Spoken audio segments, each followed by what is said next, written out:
Hello and welcome to the Wild Wild West podcast. I am Richie Richey of the MHRT Network. That is my dog Bronco in the background. I can't quite shut him up enough even with food. I will do what I can, but nonetheless, we are live on this Wednesday on the Wild Wild West podcast. Oh, he go nuts for that. That's great. Thank you, Captain. I appreciate it. So we're live this Wednesday. To my left on screen, for those of you joining us live, and which, by the way, we appreciate each and every one of you, is Captain Jack from the Captain Jack Rackham podcast. Directly below, that way, is Alex Gibbons. You can catch his articles on Arrowhead Addict. He's also a lifelong Chiefs fan, happens to live in the area too. Going to give his feedback. And you may notice we are down a fourth. We have a few issues this week. One, Bolt Bros normally love to come in and join us to provide their Chargers feedback. Today happens to be their parents' 50th. Ooh. Wedding anniversary. That's amazing. Look, I don't care who you are. I don't care which fan of which team you're on. We should be reaching out to the Bolt Bros and giving them and their family an absolute 2 thumbs up. That is amazing. You don't get that kind of stuff very often. I love to see that kind of stuff happen. That's fantastic and spectacular. So let's give a shout out to the Bolt Bros.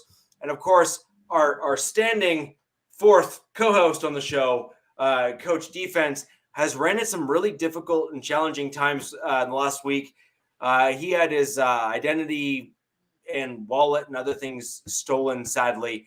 We'd like to just give him a quick shout out. Make sure he feels the love from the Wild Wild West podcast. Give him a bear hug as best you can. Good luck with that one too. And we'll go from there. But Coach, in our thoughts and prayers, I really hope that things work out for you and everything goes as planned and that no one did anything nefarious with what they were able to take there. And again, just I hope all is well. Yeah, I tell you what, there's probably some damn Raider fan. Oh, sorry, never mind. Well, in fairness, Captain, you call everyone else a fake pirate, so that's fair. That's fair. Probably, like I said, it's probably a fake pirate because remember he lives out in like Virginia, Carolina, somewhere. So it's probably a damn fake pirate fan, not a true pirate.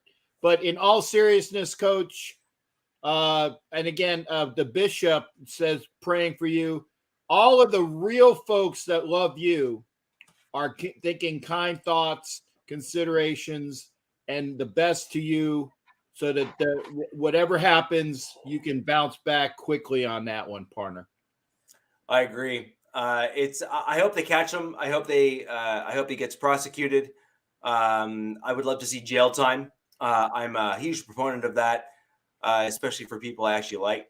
I love to see, folks that do something wrong to folks I like to, legitimately pay. And I really hope that, justice is done in terms of what's happened there.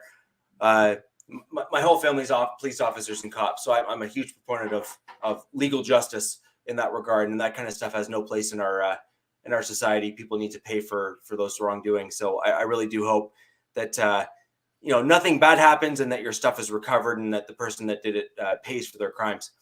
But and also, I'm for legal justice too. But I know a guy. I got a guy, and I'm not going to say his name, but we're on a stream here. I don't know if you want to put that on video. We'll call him Carmine. Okay, I know a guy.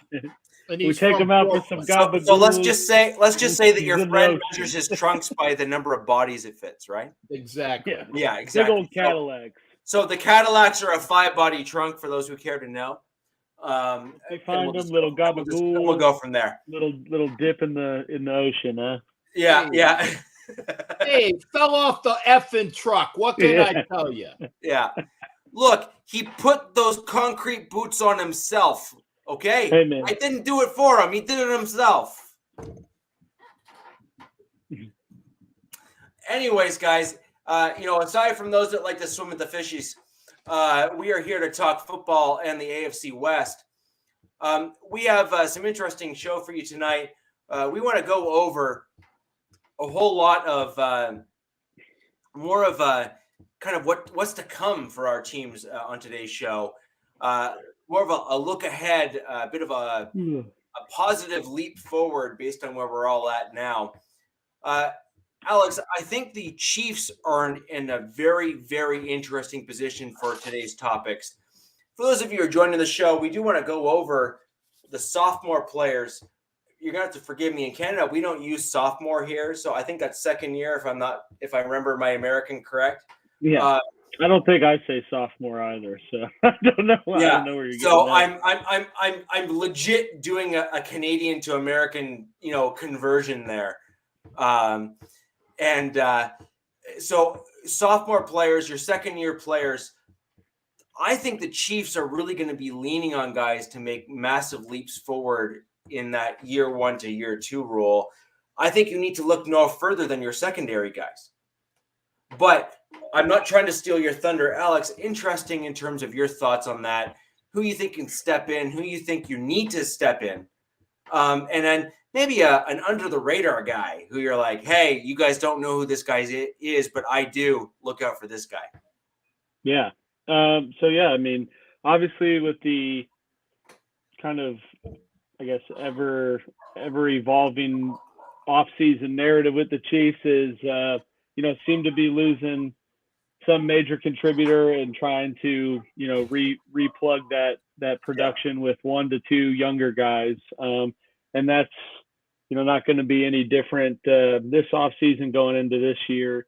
There was 2 that I really identified as, outside of the second year players that already were pretty key contributors last year, like your Karlaftis, your Josiah Williams, your Jalen Watsons, those rookie corners that actually ended up having to produce a lot at Pacheco. So, I mean, those guys were already involved in, obviously looking to build on what they did, and you hope that they come in with the same success they had last year. But in terms of people that didn't really contribute last year are certainly going to be given more of a responsibility this year. On the offensive side of the ball, biggest one that came to mind for me was Sky Moore. Yep. He's a receiver, drafted last year, second round pick, kind of was in and out of the doghouse, and also ended up in a receiving room that kind of had too many mouths to feed. So, he couldn't ever really work his way into meaningful targets. But, saw some uptick in usage and I guess overall trust in giving him the ball in pretty key moments in the playoffs, which to me was a pretty big indicator that they're going to plan to use him more, on top of the fact that, they lost Juju and didn't seem to make a huge effort to ensure that they, had a solidified number 1 guy. So, I mean, you look at those things and he's poised to get more opportunities and produce more. And I mean, he was a second round pick, was kind of a bona fide slot machine, on the inside. So I think that's just the perfect type of receiver that Mahomes can use to move the ball, down the field and have long sustained drives. So that's kind of the offensive guy who didn't really produce. I think between him and Rashid Rice, the other rookie they drafted, one of them's got to step up big time. But just given kind of how Andy Reid's offense, I guess, is seen as hard and complex, and everyone always says rookies don't usually work their way into that offense very easily their first year. I could see Sky Moore being the one who has the better chance to break out. And then in terms of defense, you did kind of allude to this, Richie, but maybe not fully. But the player on the defensive side that I would say is the most set to break out or is going to need to would be Brian Cook, who is a safety that they took last year as well out of Cincinnati. And he wasn't really expected to do much. He was kind of a rotational player because they had Thornhill and Justin Reed.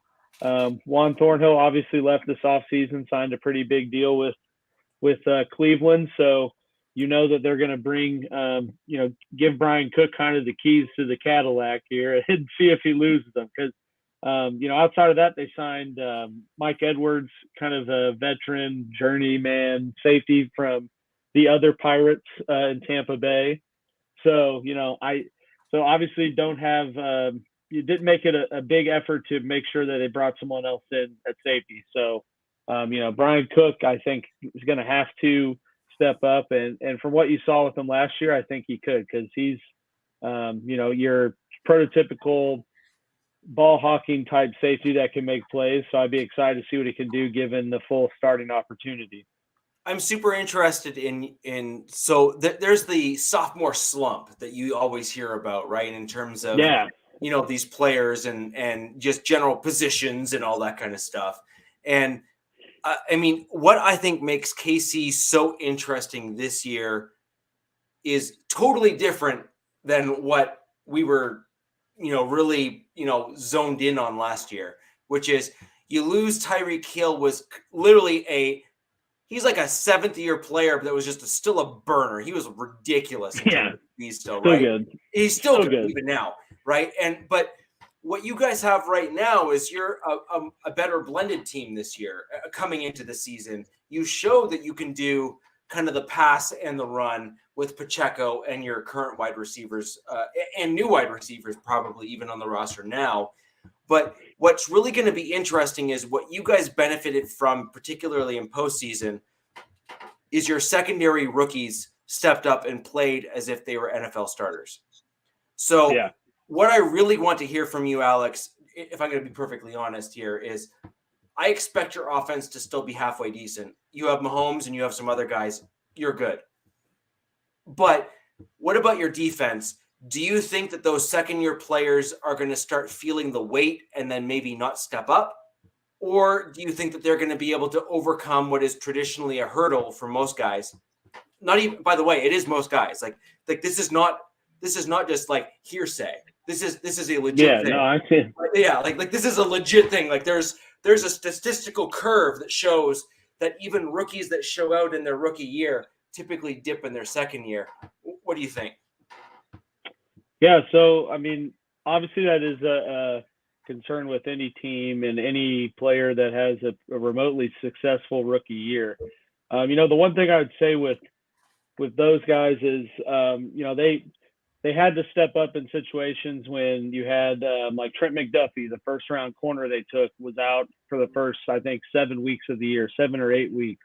And you had Snead, you had Snead go down as well. So it was more of those guys became good having to be thrown in because there wasn't any other option.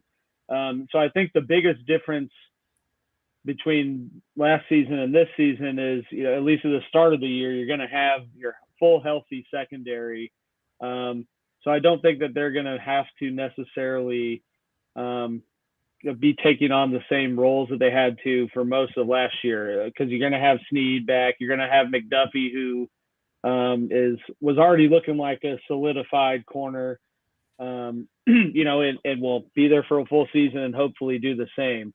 I'd say the biggest concern, and I think that what would be the biggest potential to impact the success the secondary had is if they lose out on their pass rush, because obviously they were the second highest pass rush team, in terms of sacks behind the Eagles, who had like a shitload. But but losing Frank Clark and relying more on Karlaftis and still relying on Chris Jones and not really getting a number, a 1B piece to the edge rush, I think could be or sort interior. of the and or I think that could be kind of the cog to ruin the success of the defense, because if they're not getting into the backfield, then you can only cover someone for so long, and that will kind of greater impact the success of the secondary had this last year. Because we got a team that's getting 55 sacks. Like you're kind of loving life, because that teams are planning to get the ball out quick.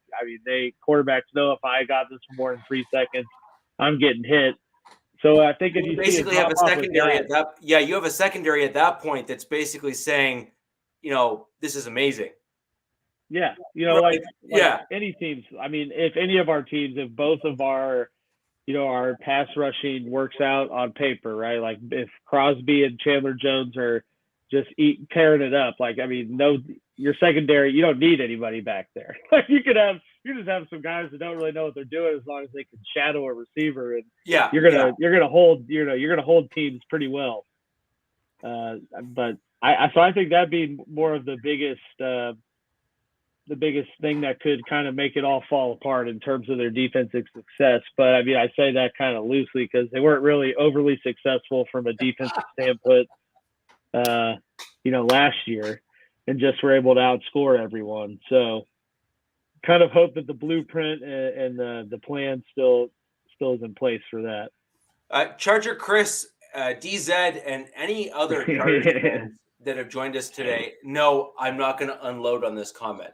I'm not. I will. I'm sure you will.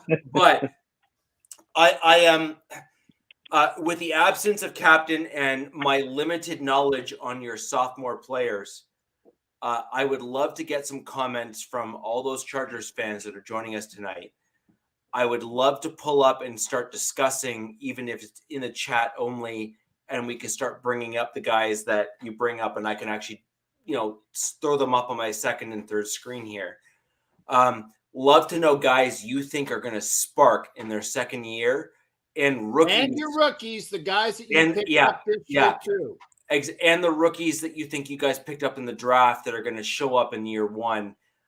Basically, those guys that you think are going to be key contributors. So let's get those names. Let's get those stats. Let's get those comments. We are seeking your feedback to round out the Chargers element of the show. And I will be working on bringing in another Chargers guy to fill in for Cap next week. It was just a little late notice this week to kind of get a backup to get in here. But let's get the Chargers fans to jump in here and give us some feedback in terms of their team. And, I can do it. We need to. Captain Chase Daniel. Yeah, Captain, you do your thing. Yeah, well, I mean, because Chris wants me to unload.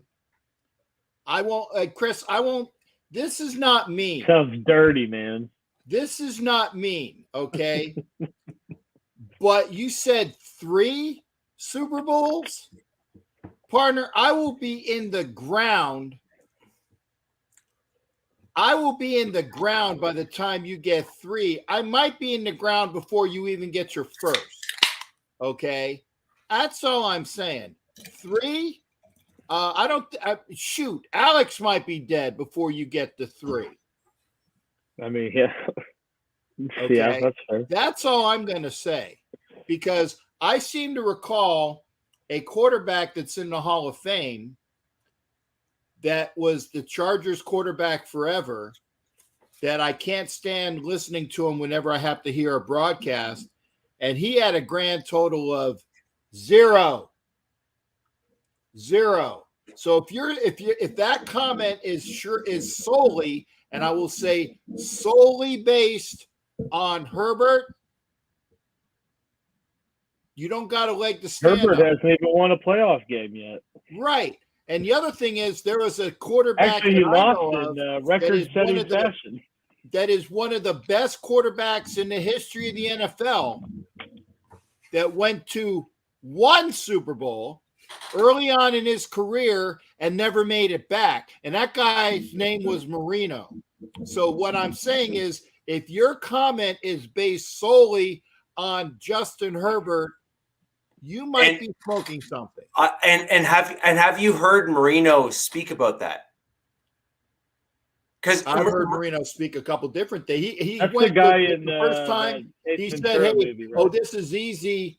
We'll be here." No. He never did, right? No. But have you heard Marino speak about his first trip to the Super Bowl as an elderly or older, like with hindsight, like when he was a young guy, he just said, like, I'm going to get back there again. Who cares, right?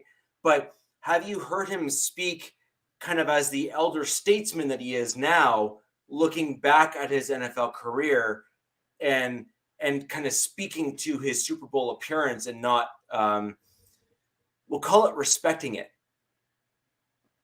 I actually think that that's an appropriate word, because he was really, really candid in one of his recent interviews when he was, I mean, this was probably 10 years ago, but still, like, he's well past his NFL playing days at this point. And he was very, very candid in speaking to his Super Bowl appearances, saying, I didn't treat it properly. I didn't give it the Respect. due. I didn't give it the respect. I didn't give it the pedestal. I didn't give it the elusiveness that it deserved. I just looked at myself as being so darn good that I was going to get back there again. Who cares? Right. And that's what I was saying. When he was younger, as I've heard this, he went to the Super Bowl his second year. Okay. And he had all those records in that year. And, he thought, well, okay, so we didn't win it this year, but that's okay. We'll be back, again next year and the year after and all that thing like that, because it's as Richie was alluding to, it takes a lot, the entire team, to make sure that you get there. It does. And Jack, Coach has come on some difficult times. He's had some issues with potential identity theft and things of that nature. So please, reach out to him. Wish him his best. Hopefully, he is in good standing. That kind of stuff is no joke. I thankfully have some personal additional protections because of my background. That kind of stuff is less of an impact on me. But for other folks, that is a legit issue, something that needs to be sorted and can be very, very detrimental. So let's all reach out to Coach, let him know that we're thinking of him. And hopefully he's back sooner rather than later. And right after we're going over the Chiefs here, which I truly think that this is an important topic, guys. Like, we're talking the AFC West.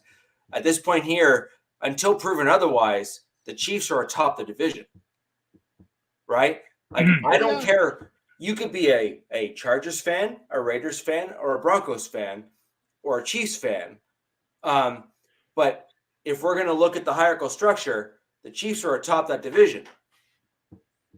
And we really need to they are. Like, they just are. It's just a fact. So until they are basically knocked down a peg, they are atop the division. And we need to start seeing the rest of our division playing up to par so that we can start having a competitive division again. We all seem to play competitively against each other, but the Chiefs, generally speaking, have been able to come on top of most of us for, a good number of 7 seasons. years. Yeah, and we need. Damn it! You're getting my line, man. I'm setting myself up. 7 years. 7 years. Basically, the Broncos record. were the last dominant team in the division before the Chiefs. We were. Like, I'm sorry, like, it's just, that's a fact. Like, that's not me saying, hey, I'm wearing orange. That's just me being honest. Like, the Broncos were the last dominant team in the division, and then and then it got inverted. Mahomes came into the league, Manning left the league, and the Broncos never backfilled properly, and the rest of the division never caught up. And so now we have the Chiefs that have really run away with things, and now it's up to us, the collective us, to step up. The Royal We. So, yeah, 7 years in a row, which is the record of consecutive AFC West titles. Most likely it'll be 8. Yep. Yep. Knocking on wood there, man. Yep. So, to be fair, I'm pretty sure Alex Smith won a couple of those. Let's give the man his credit. But Alex Smith was good, but he was really riding off of Andy Reid's scheming for him. And yeah. Yeah. Like let's just call a duck a duck. Like that Well, was yeah, not. I mean, Mahomes is like literally the epitome of like one player can change the whole thing, you know, or like Yeah. Alex Smith was a good QB, but he couldn't push the ball downfield.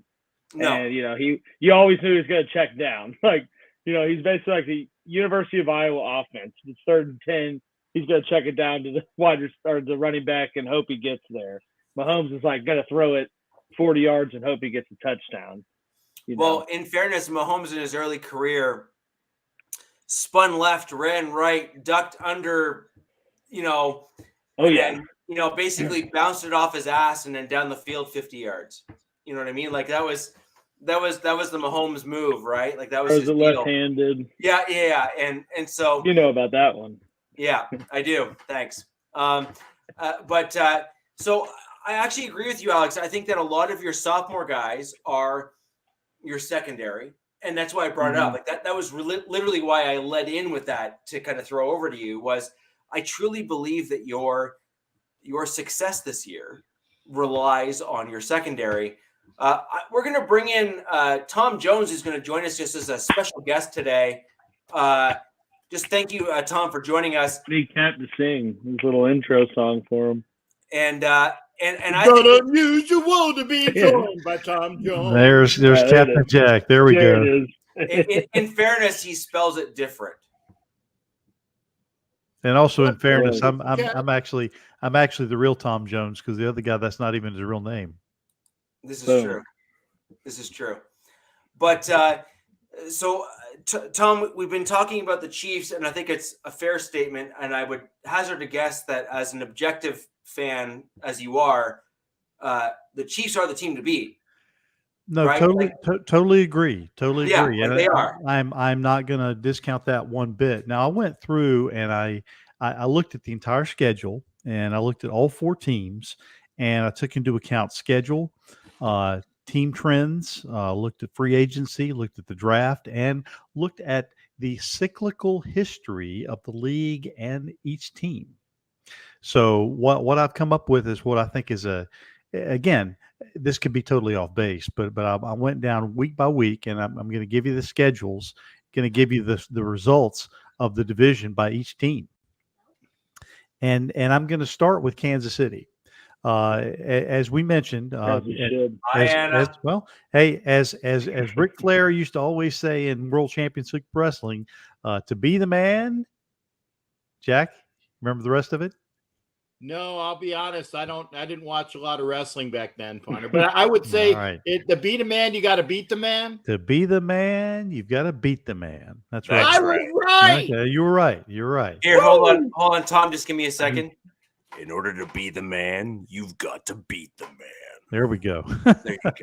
All right, so here we go.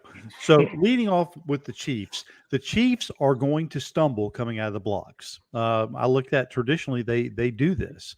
Not every year, but I see them losing their first 2 games, losing at home to the Lions on national TV, and then losing to the Jaguars to go to 0-2.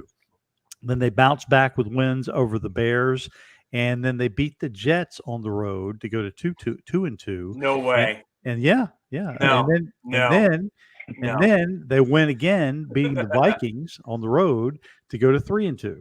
So they lose their first 2, then they win their next 3. They lose in week 6 at home versus the Denver Broncos. I have them losing at home, and then they go to 3-3. But then they turn right around and they beat the Chargers at home to go to 4-3. This is where they go on a little bit of a run. So in week 8, they beat the Broncos to go to a 5-3 record. In week 9, they beat the Dolphins to go to 6-3. Then they have the bye week. As you know, traditionally, Andy Reid does not lose coming out of a bye week. So they've got the Chiefs coming out of the bye, or excuse me, they've got the Eagles coming out of the bye. And that's at home. I see them winning that one to go to 7-3. Then they win again the next week against the Raiders to go to 8-3. And then they finish out their win streak with another win over the Packers to go to 9-3. So after 12 games, they have a 9-3 record. They lose to the Bills at home. They go to 9-4. Then they beat the Patriots to go 10-4. They win again against the Raiders. So they sweep the Raiders, going to 11-4.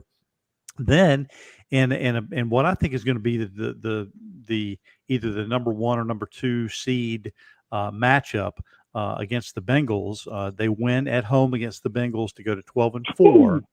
And then that puts them in the last game against the Chargers. So they lose that game simply because at that point they will have wrapped up everything and they're going to rest everybody. So the Chargers are actually going to get that win. So the Chiefs finish at 12-5 and they win the division and sew up either a number 1 or number 2 seed. So, and again, that's me looking at it. I'd agree with that.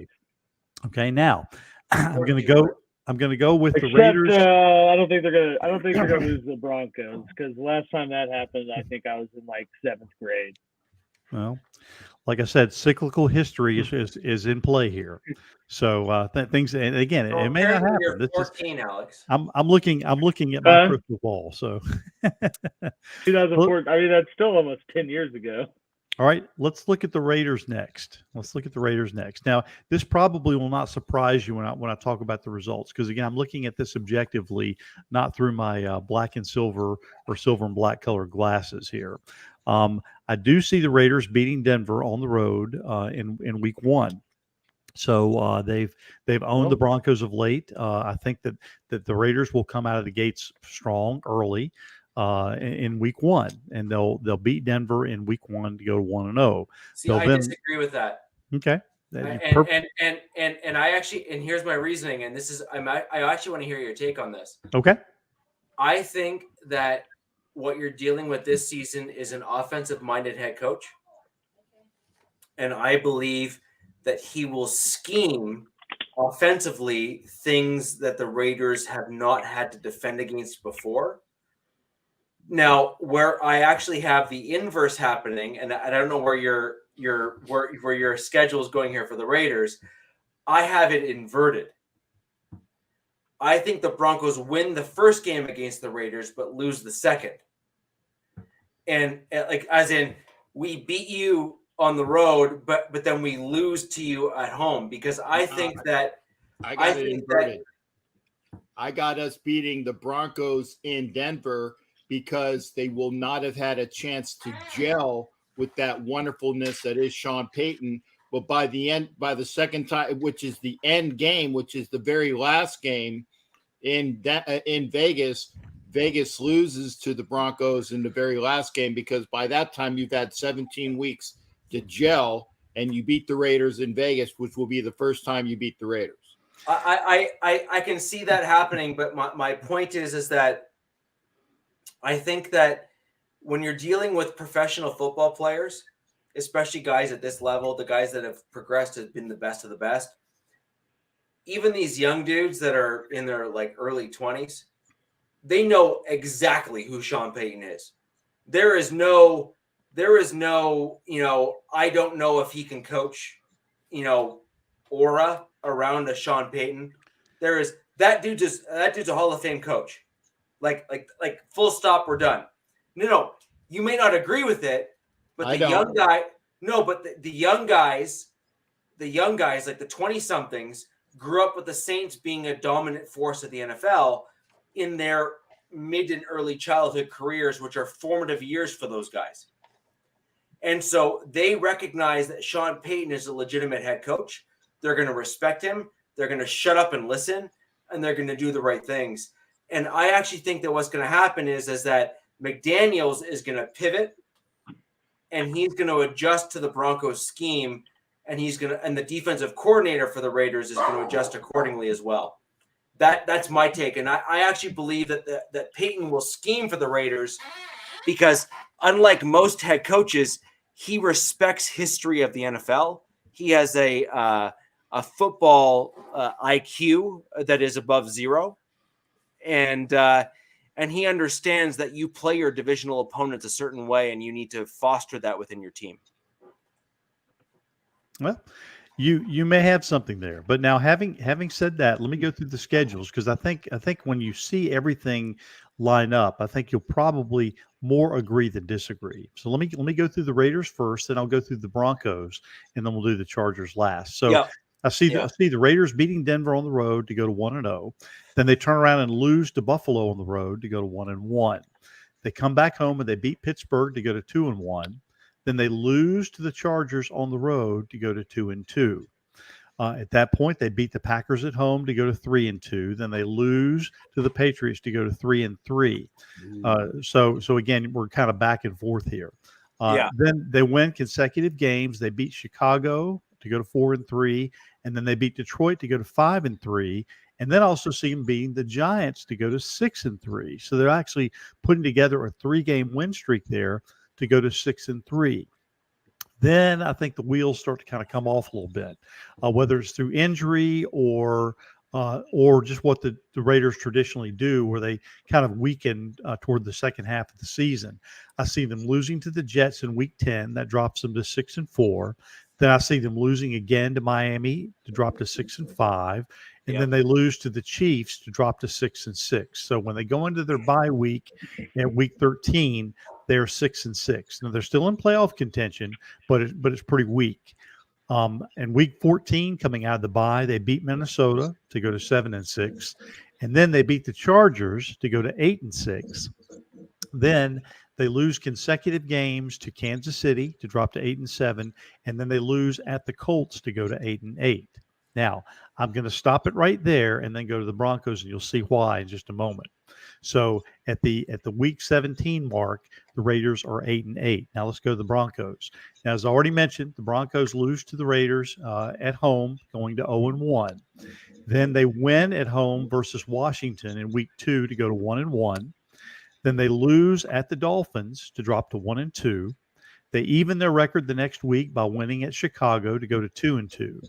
Then they lose at home versus the Jets to go to 2-3. And then they even their record with a win against Kansas City in Week 6. I see them going to Kansas City and knocking off the defending world champions in Kansas City to raise their record to 3-3. Then they take that momentum and then they go home and they beat the Packers to go to 4-3.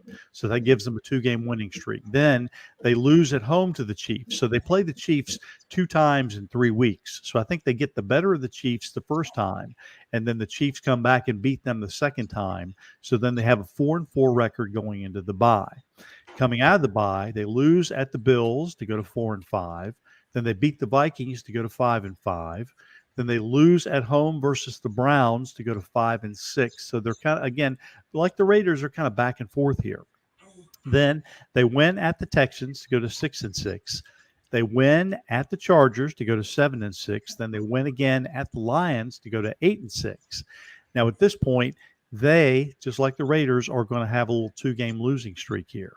They're going to lose at home versus the Patriots to go to 8-7, and then they're going to lose that rematch with the Chargers to go to 8-8. Now, the reason why I stopped with the Raiders where I did is I see the Broncos and the Raiders both have 8-8 records, and the winner potentially is going to get a wild card going into the playoffs.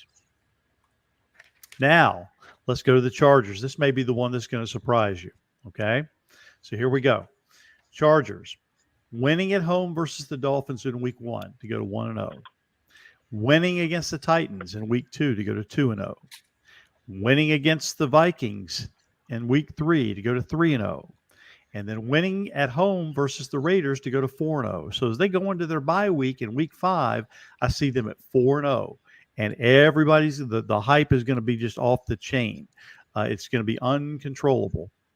Coming out of the bye, they will then lose at home to the Cowboys to drop to 4-1. They'll lose again to the Chiefs, dropping to 4-2. Then they will lose at home to the Bears. This will be an upset. Lose to the Bears to drop to 4-3, and then they will have a 4-game losing streak as they lose to the Jets in Week 9. So you're gonna have a 4-game winning streak and then a 4-game losing streak. So it's going to be a Jekyll and Hyde team. Now, that's the Chargers season, man. Highs and lows. At this point, Brandon Staley's really going to be on the hot seat. So we'll see how things happen in transition. I see that as a 5-3, but I don't think you're far off. Okay. In week 10, Chargers win at home versus the Lions. They go to 5-4. Then they hit the skids. This is when the wheels completely fall off. Now, whether it's either Herbert getting injured, I don't wish injury on anyone, but whether it's injury, and of course the Chargers have had to battle injuries for years, and they've also had to battle this hype machine where they're built up every year and then they lose. I'm also going to point out the fact that they kind of played over their heads last year, I think, just like the Raiders played over their heads in 2021 and probably had a better record than they should have. This is where I think they take a step back. So in week 11, they have an upset loss to the Packers. The Packers are going to start to kind of figure things out toward the middle to the end of the season. So they lose at the Packers to go to 5-5. They lose again at the Ravens to go to 5-6. They lose to the Patriots to go to 5-7. They lose at home to the Broncos to go to 5-8. And then they lose to the Raiders to go to 5-9. So like at this point, if Staley has not already been fired, he will be. So if he's lasted this long to this point, he won't last any longer than this. I think the Raiders game, if he loses that game like I projected, he'll be done at that point. Now, the season doesn't get any easier because they have Buffalo next, and they lose that game as well to go to 5-10. Now, 5-10 record. I do see the Chargers coming back and winning against the Broncos in that rematch to bring them to 6-10. And then, as I mentioned, I think the Chargers pick up that win in the last week versus the Chiefs. The Chiefs at that point really won't have much to play for, and I see the Chargers picking up that win. So your final records, you have the Chiefs winning the division at 12-5. You have the Raiders and Broncos going into the last week of the season, both at 8-8. And I'm not going to say who's going to win. I would just kind of toss it up in the air and have it a coin flip because it could go either way. So one team is going to finish 9-8, and the other is going to finish 8-9.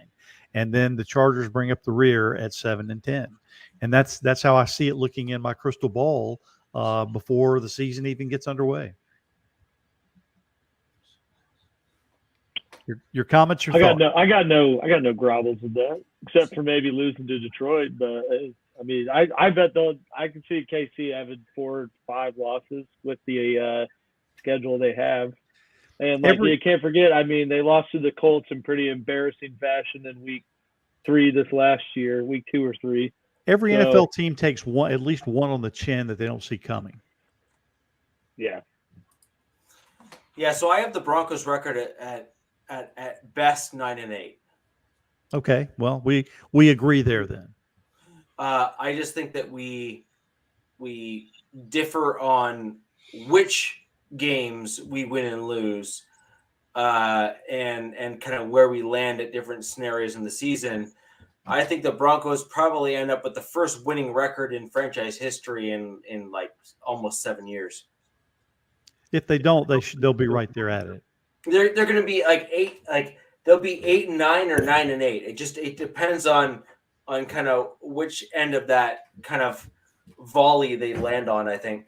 Yeah, I think it really comes down to that last week in the season. I think the Raiders and Broncos really will go into the last week. Well, actually, and that's where I think we disagree. I think that our biggest question is going to be where we land as it pertains to injuries. Because what the Broncos have done this season is they've gone really weak at certain position groups where we had some additional depth in previous seasons. And if we start dropping guys at those spots, we're done. Like as in 9-8 or 8-9. No, that's more like 4 and something or 3 and something as opposed to coming close to a winning record. Because we don't have like swing tackles, for example. We had Calvin Anderson, who was actually a serviceable swing tackle for us last year. We don't have that option this year. And so I really think that we are in a rough spot when it comes to, where we are at in the 2023 season coming into the season. And I also think that we are in a position where we haven't seen proof that the new strength and conditioning will limit injuries. Your dog agrees. I know he does. He agrees 100%. He's your barking advocate there. Yes. And by the way, Charger fans, like I said, We want to hear what you say your record will be since we don't have Coach with us. And also in the comments, remember the breakout rookies and the breakout second-year players for the Chargers, since we're going to have to do that as well. We got to know, we got DZ and we got Chris in here. So we got at least two of the three Charger fans. Well, actually with Coach, we got all three of the Charger fans that Mark Davis was talking about in his comments the other day. And I didn't mean, and again, intentionally, I did not mean to throw the Chargers under the bus with what I put together. I just tried to look at everything objectively to see where they would kind of fall. And I thought that this would be the year that the Chargers kind of take a step back after making it to the playoffs. Just like the Raiders did after making it in 2021, they took a step back.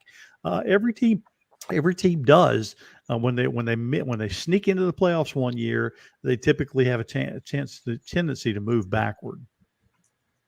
I agree, and I recognize that Cam Fleming's back, and he is a legit swing tackle for the Broncos. He truly is. But what we had last year is Cam Fleming is our starting right tackle. We have brought in Mike McGlinchey, who is a run blocking right tackle, but he comes from a scheme that doesn't fit with he comes from a scheme that Peyton doesn't typically run. So you brought in a dude that doesn't fit the offensive coordinator, head coach in this particular scenario, that he doesn't do. So you've basically put a guy out of position in a scheme that doesn't make sense. And so I really think that we need to readjust as Broncos fans in terms of, until we get a solidified vision in terms of what our offense is going to look like, and until our head coach and front office can actually get on the same page, you're going to end up with this really weird and wonky looking vision in terms of what the team's going to end up with. And the reason why that's so important is you saw what the benefits of a singular vision look like when Pat Bowlen was there with the Super Bowl 50 team getting put together in the early onset between Super Bowl, the loss for Super Bowl 48 to 50. You saw that vision from the owner being pushed on the team and getting pushed through the finish line. And then you saw once Pat Bowlen left the team with that kind of high-level CEO vision, you saw where the Broncos just dropped off a cliff. Like, I don't care who you are. As a Broncos fan, you have to be objective and look at what we saw on the field. It was not good. We did not have a vision. We did not have an idea of who we were as a team. We didn't own the fact that we ought to be a running team given the altitude that we have the benefit of at 7 or 8 games at home. You have to own what you are, and you have to own where you're at. And the Broncos never did that. And now we are in a disadvantage. We need to do better. Well, speaking of owning what you are, I think the breakout player for the Broncos this coming year, and I think he's going to continue to progress. He already made a statement last year. Is the defensive lineman Uwazurike. I think he's going to wreak havoc this year. So what the Broncos can't muster in terms of offense, I think they're going to be able to really make up for in defense. Honestly, if that happens, like, I will be through my roof. like as in, it's an 8-foot ceiling. I'm like 6'2". I will be like, there will be a hole above my podcast studio here. Like, it is like, I will be ecstatic.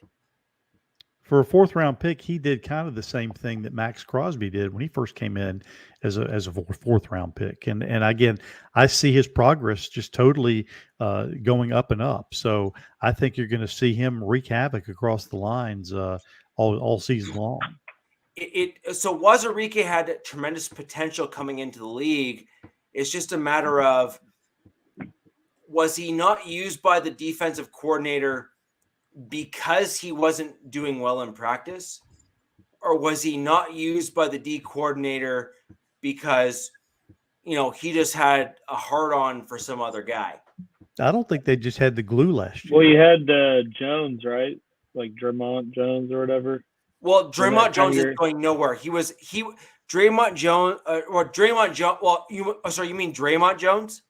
Yeah, the guy. Didn't you let her interior lineman leave this offseason? Yeah, he was trash. Oh, I mean, wasn't he your starter though?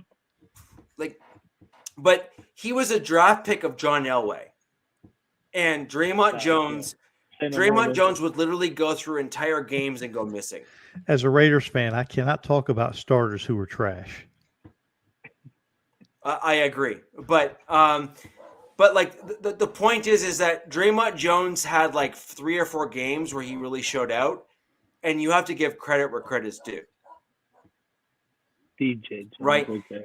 Like Draymond Jones had like 3 or 4 games where he was like an absolute superstar.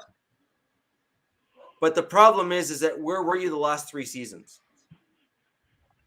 You can't be a superstar and not be there and show out, year over year over year. You have an Aaron Donald who showed out the interior. You have other guys who have been Vita Vea on the Buccaneers, aka the fake Pirates for the 2 Raiders fans that are on the show. You can't have a guy like that who basically overtakes a Super Bowl and wins it for that team and not say, well, that was the guy, because he was the guy. He was the guy. And Draymond Jones was never that guy for us. He had whole games where he didn't do much or didn't make those impact plays that a guy who's supposed to be fast twitch is capable of making. He got boxed out of plays. Like there's tape that you can go back in certain games where opposing offensive lines would box him out and make him look like an absolute just guy that doesn't know what he's doing. You can't do that. You have to be a guy that wins those. I think it's going to take Peyton at least a couple of years to get back up to speed. A lot of people thought that Gruden was going to hit the ground running when he came back, and I never thought he would, and I wasn't a fan of that hire when he came back, but it's going to take him a while to get up to speed, and I think it's going to take a while for this Broncos team to gel. And I think if they could finish 8-9 or even 9-8, I think that's progress. And again, you have to. I think every NFL team, and I'll make this statement here, I think every NFL team is capable of winning 6 games.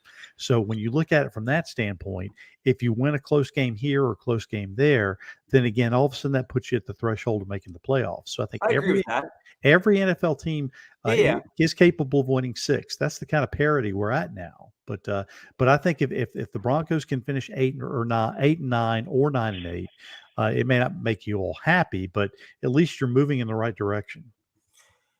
Well, you got to find out if Russ isn't cooked. I agree. And priority 1. So I think he's cooked. There's a bunch of Broncos fans. I don't see it 8-8.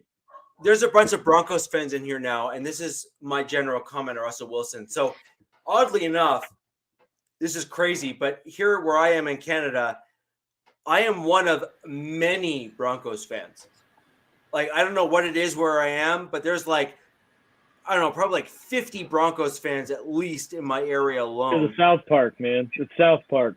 Yeah. It's the South Park effect. So it's fascinating where I am.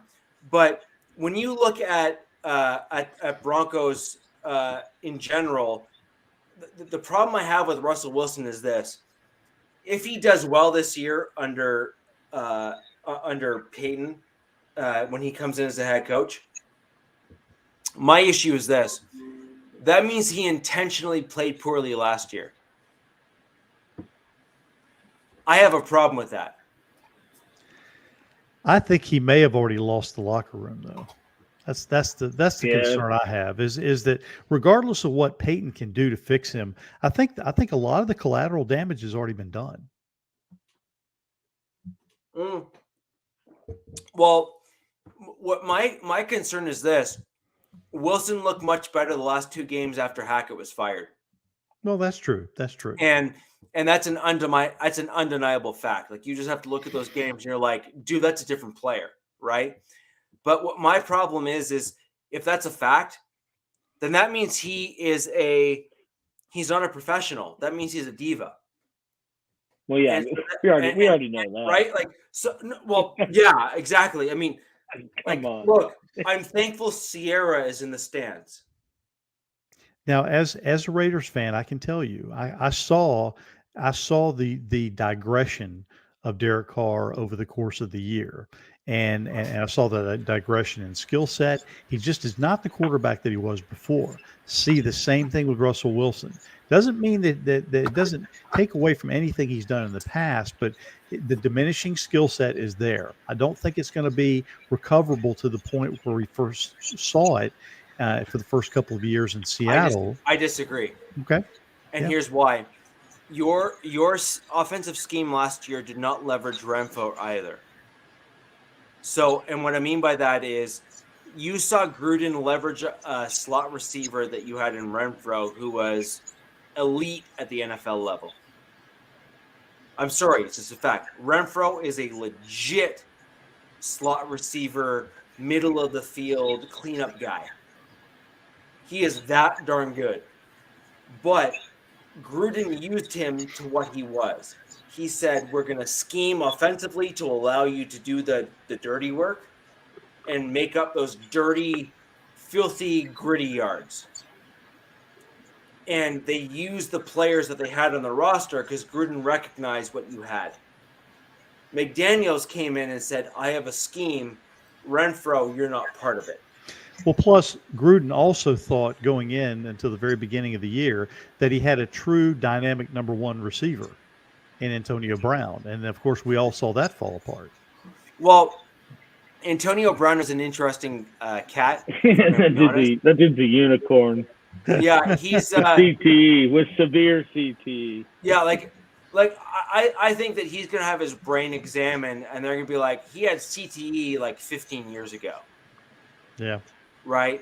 And that was 15 years ago when he was still in the league, not 15 years ago when he actually dies. Right. But I actually think that he's got some major brain issues because he's got clocked in the head so many times. No, true. And that's fair enough. I mean, Burfitt did it to him. Like you saw him get hit so hard in the head in primetime NFL games in the AFC North. I'm sorry, it's just a fact. But when we look at where the AFC West is and you look at the Broncos, and then we go back to what you were talking about, Russell Wilson, which is if he does well this year, then that means he did it on purpose with Hackett. Because some of the throws that he is meant to make, the long throws down the field, those things that he is known for, he wasn't doing. And that means that was a him thing, not a scheme thing. Because as a quarterback, you either throw the ball properly or you don't. Right? And either way, I think he's lost his locker room. Yeah, I think that might be true, but my point is more why. So based on what premise have you lost the locker room? Have you lost the locker room because you've gotten older and because you're not owning the leadership role? Or have you lost the locker room because you did it on purpose and they know you did it on purpose? My guess is he came in with all his, let's ride. It's not if we win, it's how many championships we win. And then everything hit the fan and it was not his fault. It was everyone around him's fault. Yeah, he was not able to put the team on his back like I think he envisioned he could. Well, that's fair because when you're trying to put a dude who's 6'8" on your back and you're only 5'10", you're not going to be able to do it. Yeah. Well, I think. Sorry. Is that some kind of like negative comment for a short dude? I don't know. Here's an interesting question, though. It's a fact, right? Would you? I guess as you guys, as Raiders, Broncos fans here, would you rather have Wilson right now with his contract money or Jimmy G at $23 million? Jimmy G, 100%. Can I take neither of the above? No. There's no option C here. I'd Or have you could to. have Stidham. It'd be I'd have to. Stidham. There I'd you have go. to. I'd have to go with the Garoppolo contract simply because you're getting him at a bargain. You're not mortgaging your future in terms of giving away draft picks. Again, I'm not sure that Jimmy G is the answer, even if he stays healthy. But I think he's certainly a viable option. $22 million. Yeah. I'm taking that contract every day over the Russell Wilson contract and twice on Sunday. Right. And so when But you they look at can the get out Raiders of it, right right? now, you guys can build an offensive line. You guys can build other key position groups in your team. And defense. Right. Now, whether or not you do that or not is a different question. But can you do that? Yes, because you have a quarterback who's cost controlled. And so you're in a position where you can bring in a younger guy at quarterback. You can bring in a younger O-lineman. You can bring in younger rookies and have them learn from a guy that's been there and done that and, basically, reels in porn stars. And says, yes. Oh, Jimmy G, I thought you were talking about me. No. And so you got a dude that can kind of like show them the way, if you will, and not pay an arm and a leg to do so, and then bring in a young rookie that can fill in like that. Jack, isn't that what we're paying Brian Hoyer for? What? Isn't he the guy who's supposed to show the way? I have no clue what the hell you just said. He was talking about Jimmy G showing the way. I said, isn't that why we brought in Hoyer? Oh no, I thought no. I think that Hoyer that just was came what in we to brought hang out in. with his buddy. No. We brought in Peter Frampton for that. So Christopher, we had an undrafted free agent quarterback who I have been a huge fan of, and I felt was actually treated unfairly by the Broncos in Kyle Slaughter. He went to the USFL. He went to some other subsequent leagues. He actually ended up with the Vikings for a good number of years. I actually thought he had some legit potential in my mind to being an NFL quarterback who the Broncos could have developed. But again, yet another John Elway fail, let him go and move on. And that, in my mind, was a huge misstep by the Denver Broncos. We should have kept him, and he could have been the guy to backstop that Super Bowl 50 kind of slump as a potential quarterback for the team. He did sign the XFL guy, DiNucci, so. DiNucci! Former Cowboy. Yeah. But my point is that we had other guys that were options at the quarterback position that the Broncos, in all fairness, basically just ignored. Yeah, I agree with you. I think they really did not do anything to develop any type of answer or any type of alternate solution in case Wilson didn't work. And I think that was one of the main things, one of the main problems of the years, that once things started to go south, they had nowhere else to turn. Right. And Christopher, I have long since called Slaughter the Slaughterhouse. That is my name. I have called him that, and you can find previous videos from previous years. That has been my nickname for him, and I've called him Slaughter as opposed to Slaughter, which is his real name, because I actually thought he did such a good job when he was with our team that he deserves credit where credit was never been given due. Well, if you would have kept Driscoll, I would have had an in because I went to school with his father.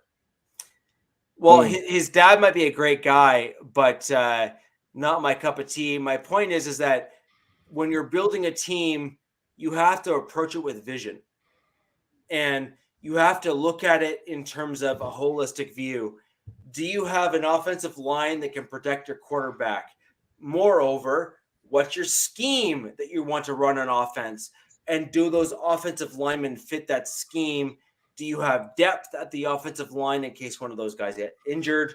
And then on top of that, can you develop a quarterback as well as a backup quarterback that can backfill when injuries, which are inevitable at the NFL level, can step in and do the right thing? I think we have one team in the division that has understood that vision, and it rhymes with the Queefs.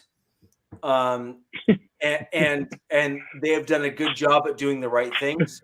Hey, speaking of, I wanted to toss it over to Mr. Givens, and I want to ask you a question. So, how do you feel sitting in that Kansas City locker room and looking down on the other three teams and just kind of shaking your head and nodding your head, saying, "Okay, I'm king of the mountain, and nobody's been able to knock me off for years." How does it make you feel, going in not only as the reigning world champion, but knowing that that the other teams, even though they're making progress, are not going to catch you probably this coming year? Short answer, pretty freaking sweet. But, Chiefs have had their fair share of being bad, and I think this was kind of the culmination of as Richie said, having the grand scheme once they got Reed in the building and what they wanted to build and what he wanted to do from an offensive standpoint. It just took a while to get there. They didn't have too bad of a draft class last year either.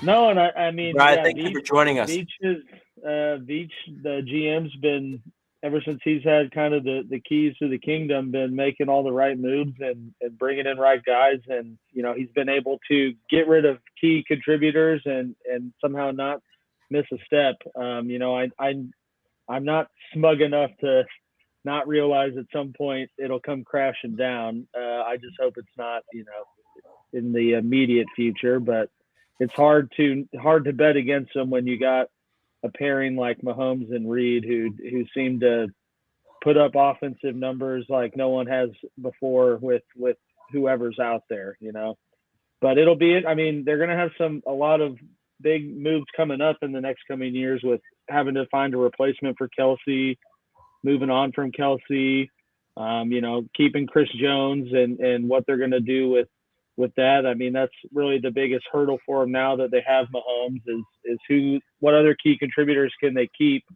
financially and not be cap strapped.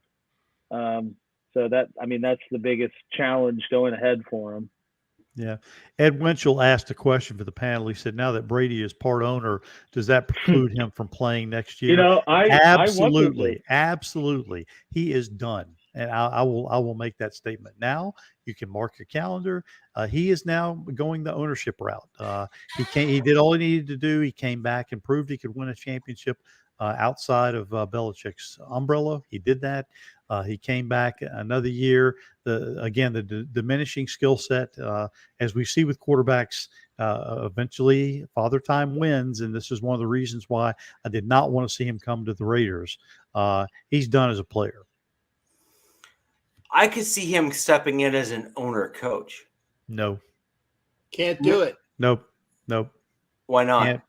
Oh, owner coach has been, maybe as an advisor, he will be down on the sidelines like right will. But as far as him being a recognized coach. No. I don't think he's going to be a recognized coach. I think that as an owner, he has the ability to influence. Like, he can walk into the locker room and be like, hey, quarterback, come here. I don't see that happening.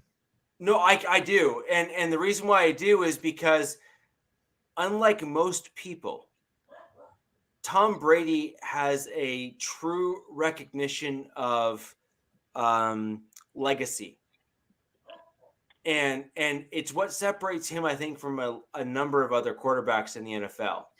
So he was able to structure his deals to ensure that the proper team was around him to facilitate his ability to supplant Joe Montana. And he was the quarterback that Tom Brady was targeting. He's admitted so. Yeah. Well, so now the question is, okay. The question is that if he gets past me going out onto the field in Vegas from the players' tunnel, which is by the seats that I have, is how far and how much of a loogie can I pop on him? And Right. by the way, probably never go back. And by the way, I want to point out that Jack is probably faster in the 40-yard dash than Brady. Yes, even with my cane.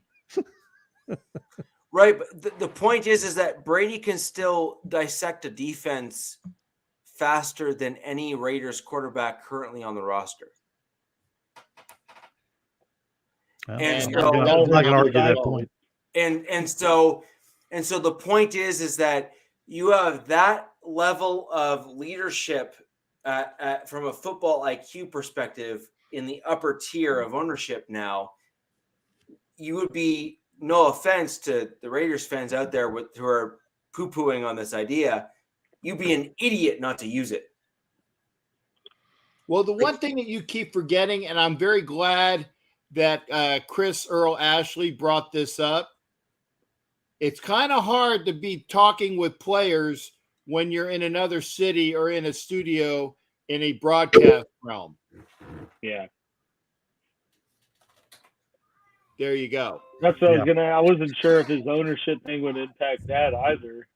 No, actually, they're going to work it out. You can't be an owner and be a broadcaster. You just have to divest yourself from games that where you would be In conflict. Yeah. Which means you have to recuse yourself from speaking at such things. He probably will not do any Raiders games and probably not any AFC West games, to be honest with you. But there's so many games to then choose from a guy like him that he could double dip. Well, you got to have somebody bring life to a Titans versus Jacksonville Jaguars matchup. Well, both of those teams are on the up and up, so I'm happy for someone to basically portray Tony Romo with his predictions as a secondary player who's got the Romo ability. doesn't even do that anymore. He doesn't. He's curtailed that now.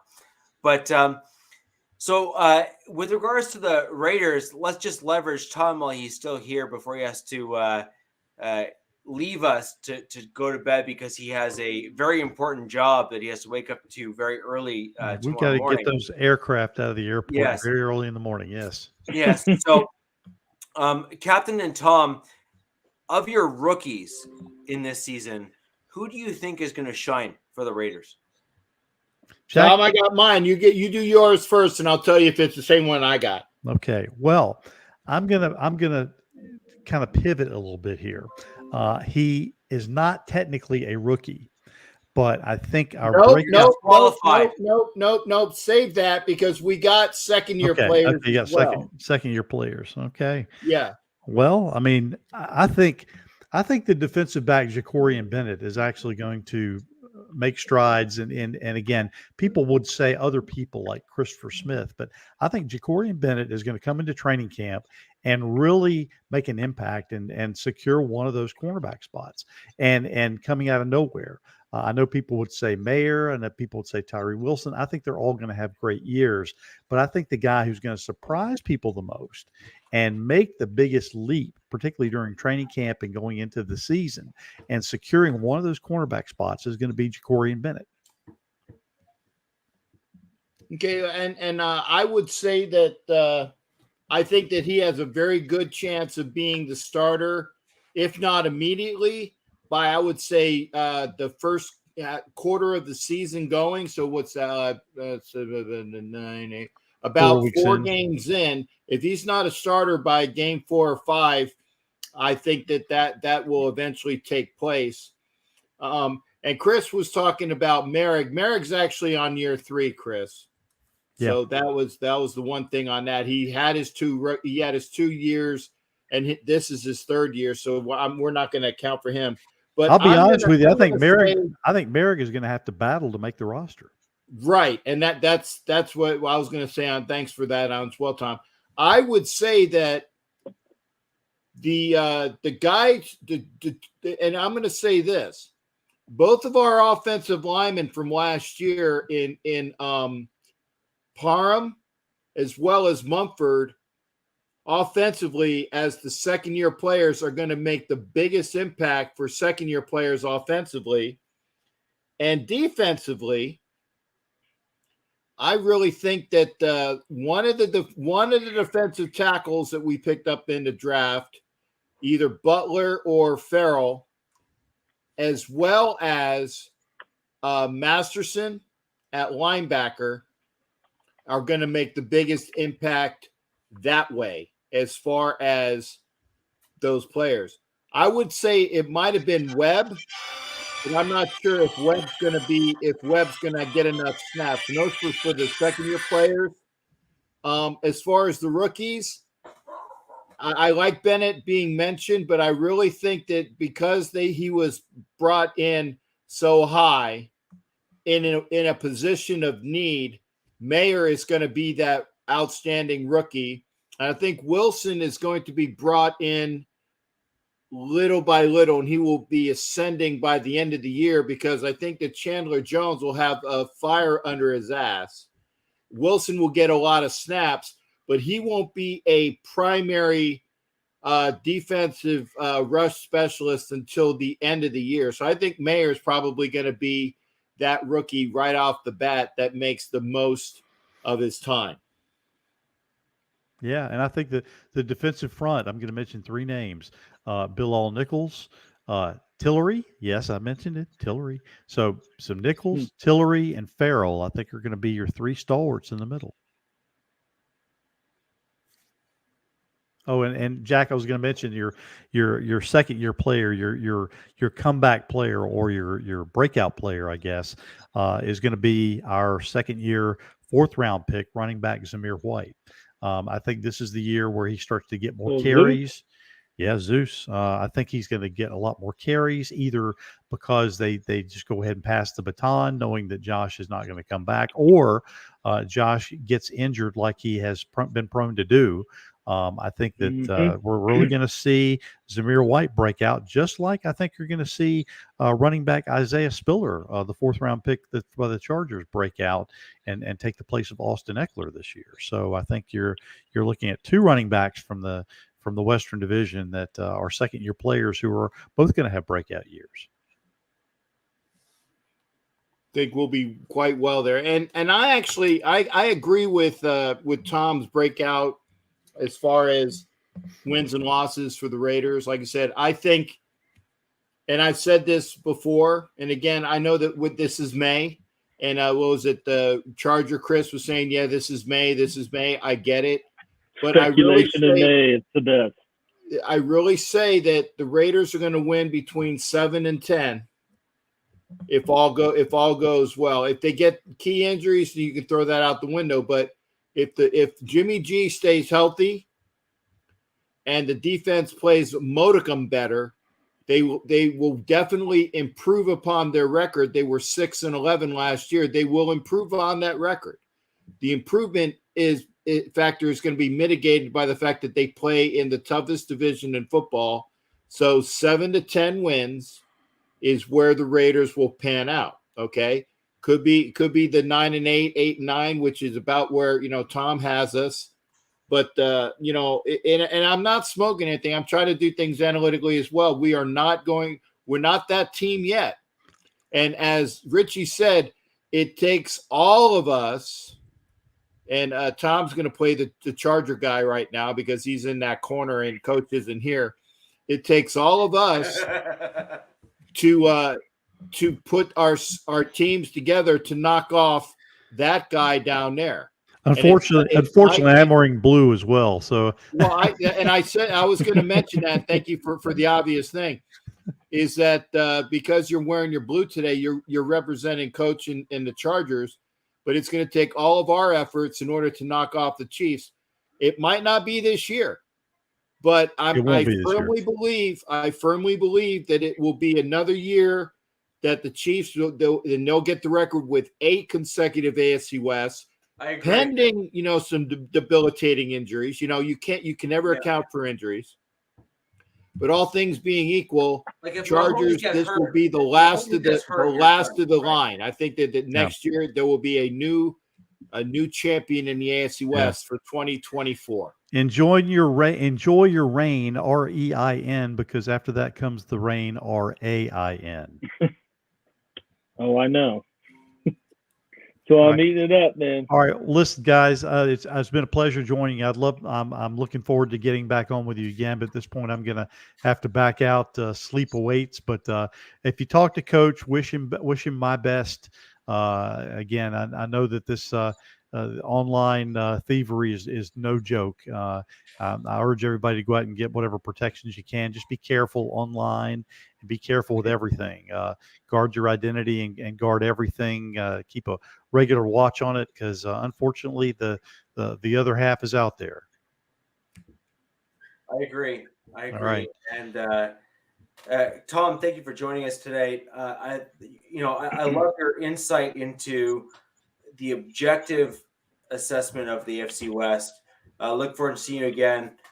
Reach out. We'll see you soon. Been my pleasure. Thanks, guys. You have a great evening, and all of you who are tuned in, you all have a wonderful evening as well. And be sure to hit up the T3 if you're a Raider person. Hit up T3 at the broadcast. Tom, please pimp that. Yeah, one pimp it. There we go. In Jimmy G fashion. So, how much? You can find us on the Only Nation podcast, onlynationpodcast.com, or if you're a fan of history, and I've challenged all the guys here on the panel to go back and check these episodes out. If you will search on your favorite podcast provider, Raider Roots.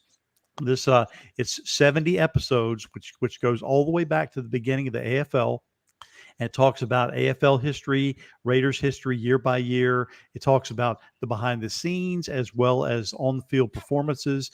It's just a really good walk through history. So again, I encourage you to check out both. You can check me out and give me a comment on Twitter. I'm at T3_sports703. And thank you all once again for giving me the opportunity to come on tonight. I'll have a shower, Tom. Thanks, guys. Good night. See you, Tom. Have a good one. So I think there's a super interesting piece here in terms of where we think we're all going to go, which is I think we collectively agree that the Chiefs are the team to beat.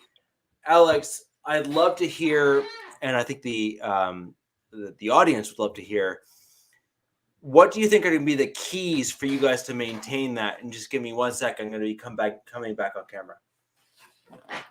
Yeah. Well, I mean, the keys to sustain that would obviously be keep the offensive production, at the same level it's been really since Mahomes has been QB. I mean, as long as they keep putting up the points that they do and score, at the pace that they do, I mean, they're going to be hard to beat. That's kind of how the roster's built, is to, a track meet. We're just going to outscore everyone. And I think as soon as you see a dip in their offensive production numbers, like points per game, yards per game, first downs per game, once you kind of see those be drastically lower than what they have been the past few years, that's when the alarms would start to go off, because you're not going to see them putting up the points that they have.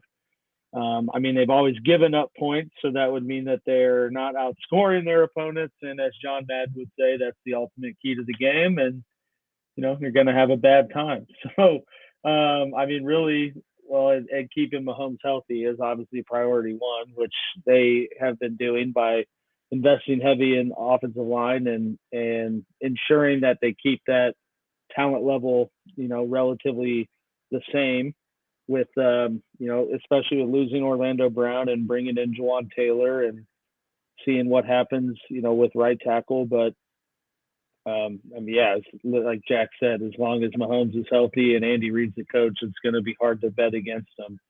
And if they ever get a top 10 defense, then it's going to be even worse. Let's see, what if it was Hardman and Hill gone? Who do you think?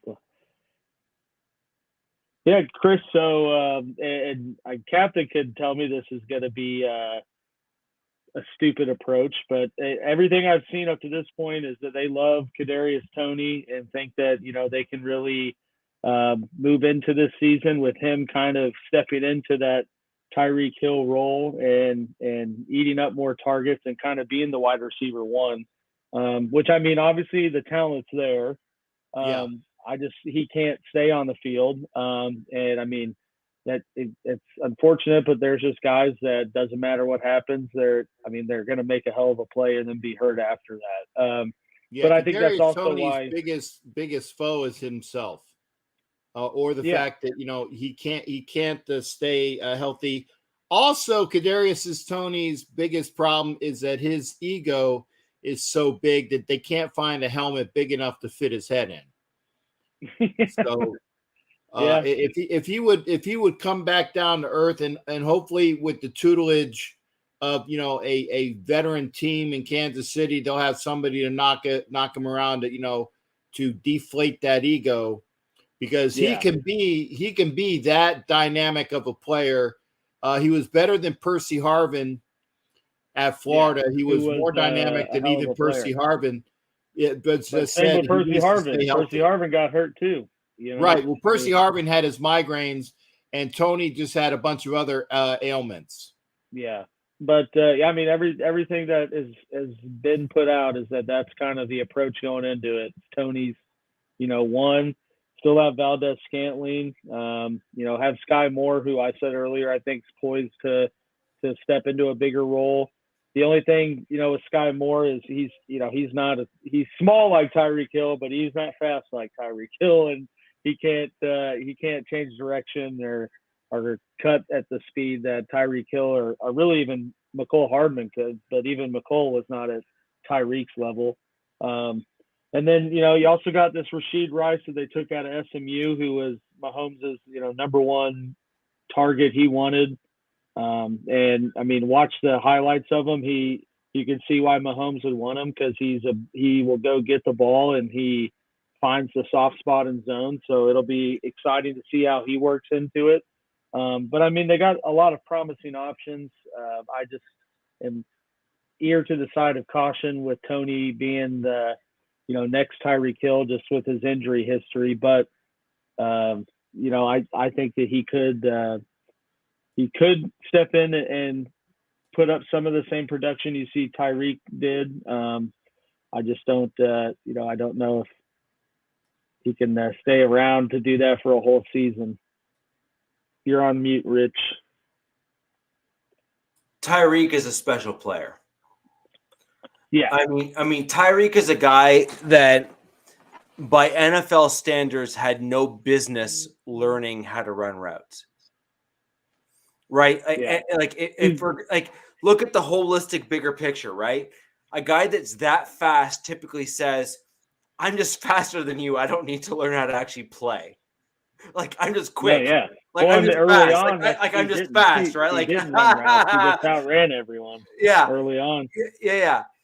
But what you ended up with Tyreek ultimately is the fact that he said, no, I'm going to learn how to run a route tree. Yeah, he will. I will say, though, I mean, Andy Reid and his staff obviously he had some untapped potential that he was just born with. But, I mean, they did develop him into that. He wasn't a wide receiver coming out of college. He was, in fact, his rookie year, I think he had more touches than catches. But, obviously he is a one-of-a-kind unicorn-type athlete that it just perfectly worked out with how they developed him. And they tried to do a similar thing with Hardman, and that never kind of came to fruition. And now, he's not even there. Tyreek Hill's nickname is the Cheetah, and that was given to him. Oh, yeah. No, I'm not denying. Yeah. He's not, it's just ridiculous. Tyreek Hill is what I hope Dante Hall was when I was a kid. I thought Dante Hall was going to be Tyreek Hill, but all he could do was run kicks and punts back. Right. And so the thing is that Hill did the things that most guys of his skill set just say, I don't need to. Yeah. I mean, literally, it was just Mahomes, I think, his first year, it was kind of just like, oh, no one's open. F it. Tyreek's down there. Which isn't a bad problem to have. And, I mean, you kind of saw the same when he went to Miami. Tua was like, oh, F it. Tyreek or Jalen Waddle somewhere down there. And I mean, that's just, he went to a worse QB and put up the same numbers, if not better. So, right, you know, I actually think that was because of a combination. Well, first off, I think that Mahomes' first year was like, I'm not sure I can outthrow Tyreek. And it seemed to be like a challenge for him, which was just funny. Like, can I throw the ball further than Tyreek can run? Yeah. I was like, you know, this is fun. You know, it's like backyard football, right? You know, like everyone knows that fast dude that you grew up with, and you're like, can I outthrow him? Like, can I outthrow him in the run? And Tyreek was that guy. But then the question was, okay, well, I have a Tyreek Hill, but then Hill was like, okay, I need to learn to be better because I have kids and expenses and other things. I need to get longevity for my career. And I think credit needs to be given to Tyreek Hill for that vision in terms of saying at some point my speed is not going to be as fast and I need to do better. And like, I truly think that he has the legit option of being like a 15 to 30 year wide receiver in the NFL. Like, when you're starting as the fastest wide receiver that the NFL has ever seen, basically, you have a long way to go down to get to the average dude. Yeah, but that's a lot of hits to take. No, I don't disagree, but you know, some guys are just that stubborn, right? And so the one thing that Tyreek has done that other guys haven't is he valued the route tree super early in his career. So he's within the first 3 years of his career and said, I'm not only faster than you, but I'm going to learn how to run a route tree. Yeah. Like, that is dangerous. I mean, against the Bills, in that 13 seconds, he took a slant route, 90 yards. And then, dude, that is dangerous. 3 dudes in the league that's dangerous. You know? That is not right. When you have a guy that's like, I am a 4-2 guy, sort of. Yeah. And I'm going to make you look like a fool. Right? And you can't defend that. No, you really can't. And so he basically said, okay, I'm going to learn how to play the wide receiver position at my top end of my, like, I am at my apex, and I'm going to learn all of the things that no one else ever bothers doing. And like, there are so few guys that are like him that you could see him being a Jerry Rice easy. Now, you can also agree that he might be a trash human being. Yeah. Right? But that doesn't mean he's not an absolute outstanding football player. Most, right? Like the two are not the same thing. Most trash human beings are. Like A is not B, right? So it's look at OJ. Look at OJ Simpson. Exactly. He's like one of the best running backs ever, but he's also a trash human being, right? So one of those really interesting things where as a football fan, you have to juxtapose your Greg Hardys and Tyreek Hills against your Peyton Mannings and other guys that are upstanding citizens, right? And it's just a fact. Yeah. Greg Hardy, I forgot about that guy. Well, if you're going to go there, how about Ray Caruth? Right. Well, he's out of jail, actually. Yeah, or Hernandez, who was so awful he had to kill himself. Right. And so like there's guys that are in those positions that are I mean, let's be honest, guys. Hernandez was a spectacular football player. Yeah. Like he was a hell of a tight end. I'm sorry, but Like, But I'm not sorry for saying that he was an amazing football player. He was like upper tier of the tight end position. Yeah, He was a trash human being. And the double two murderer. don't always equate with one another, and then that's a difficult spot as a football fan to put yourself in, right? There's the best. There was I can't remember, some dude on the Titans, I think. But after all the Hernandez stuff came out, he posted a photo of like him standing over Hernandez, and he's like, now that all this is broke, I look back on this when I told him like he could see me anytime, and he said he'll effing kill me, and now I know he actually meant it. Yeah, exactly. No, but that's the thing, right? Is that like you can have a guy who's super good at what they do, and he was Tim Tebow's tight end, right? Like Tim Tebow literally kneeled on the sideline and prayed to Jesus every day. And his top target was gangbanging on the streets. Yeah, exactly. So, like the whole point is that you can have a guy who is not like the other, but on a football field, all things are equal. Yeah. Like skill set and talent is all leveled, right? But Tyreek can have all the skills and be the highest paid running or wide receiver, but he's got one less Super Bowl ring than Mahomes and Kelsey do.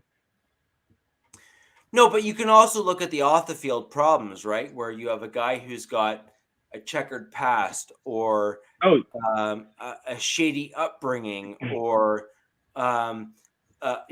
Well, and that's why they drafted Hardman. Actually, was because at the time of that draft, there was a potential that Tyreek was going to get a pretty hefty suspension for some I think it was something like child abuse issues or something. That ended up he didn't get charged with anything. So I mean, obviously, that's the end of that from a legal standpoint. But the optics of that are still there. But I mean, that's why Hardman. That's why I believe they drafted him as a potential similar player that could replace that if he wasn't there. And then he wasn't suspended, and he kind of just fell to the wayside. But I mean so he had those issues. Hardman's rookie year, so 3-4 years ago.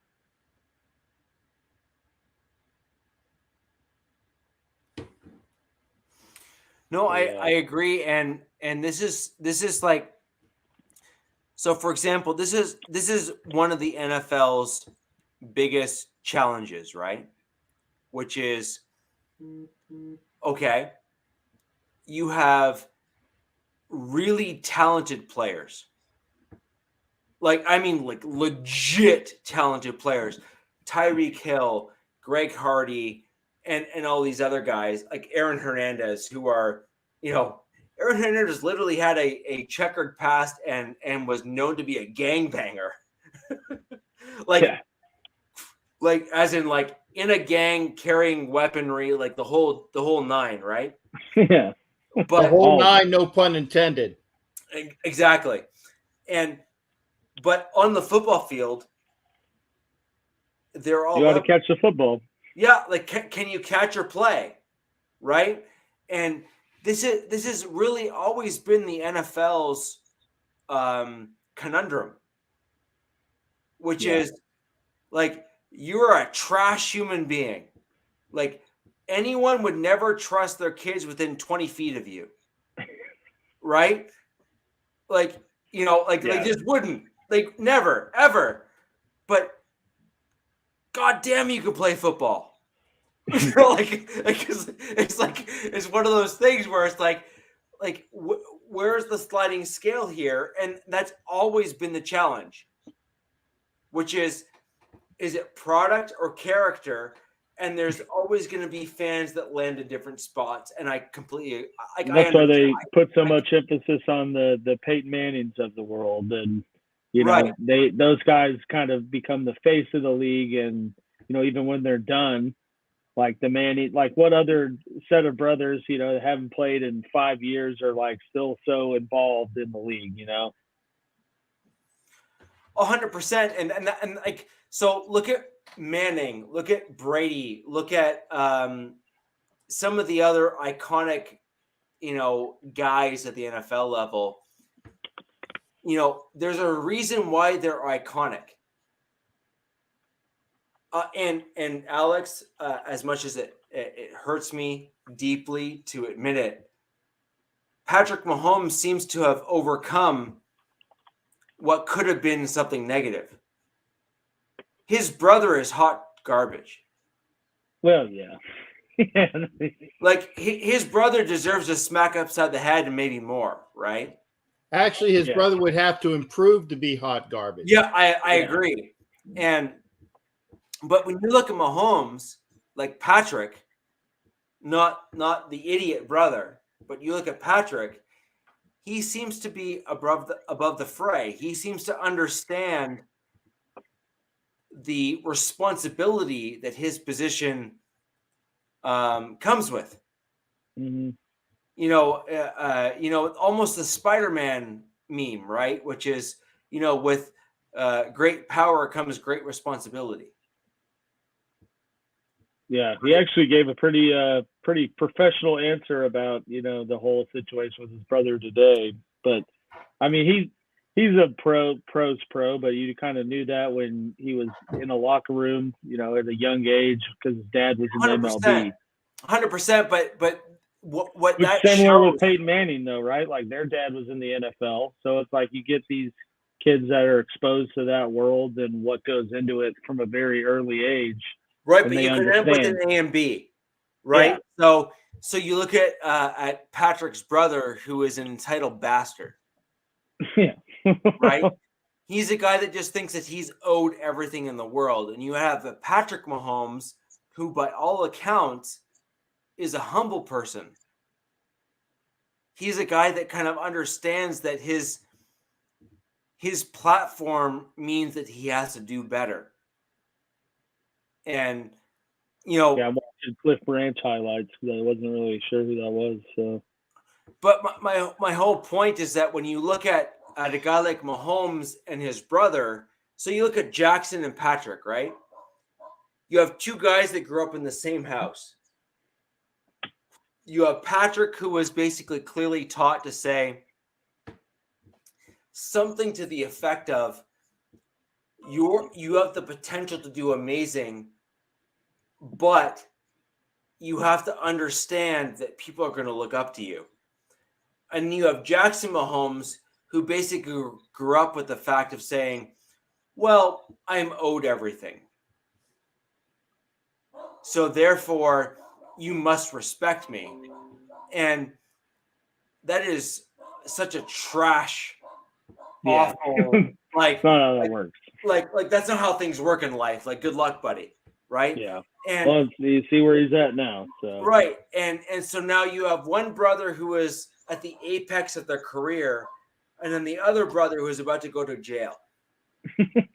Right? Yeah. And if that doesn't say why parenting and values and other things matter, I don't know what does.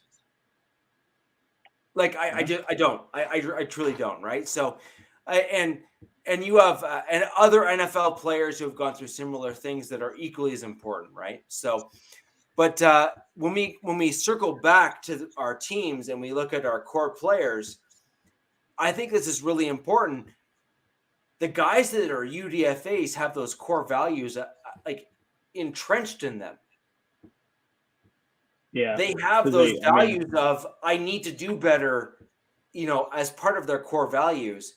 And I think the Broncos have a guy like Seth Benson, who's at the inside linebacker position, who's going to be a guy that Broncos fans are going to say, where did he come from?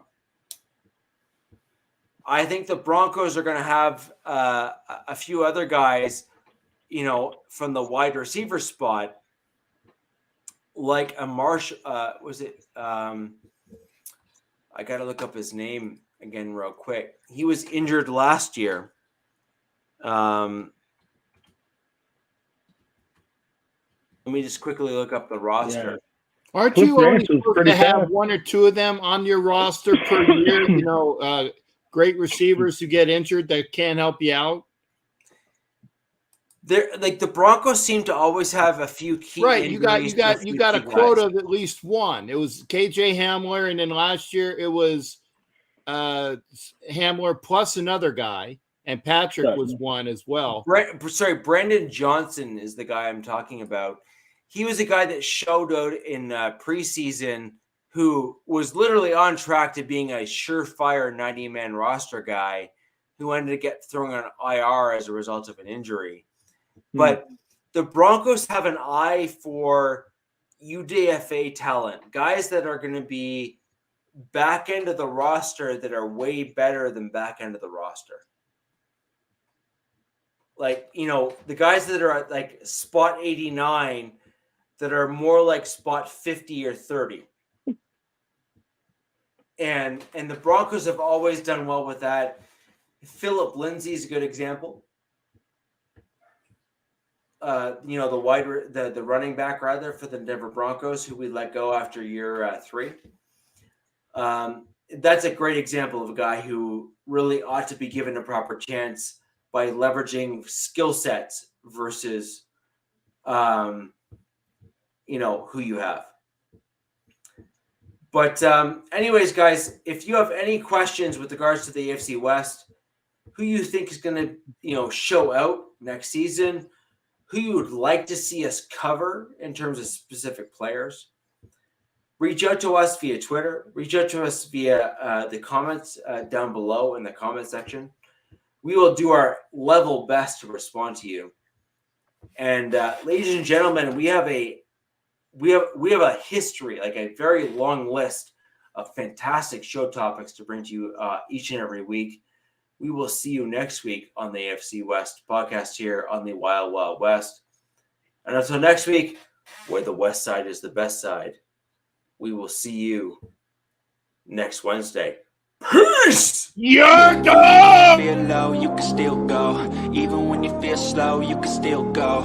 Even when there's no hope, you can still go. I never answer to no, man, I still go. Go, go, go, go, go, go.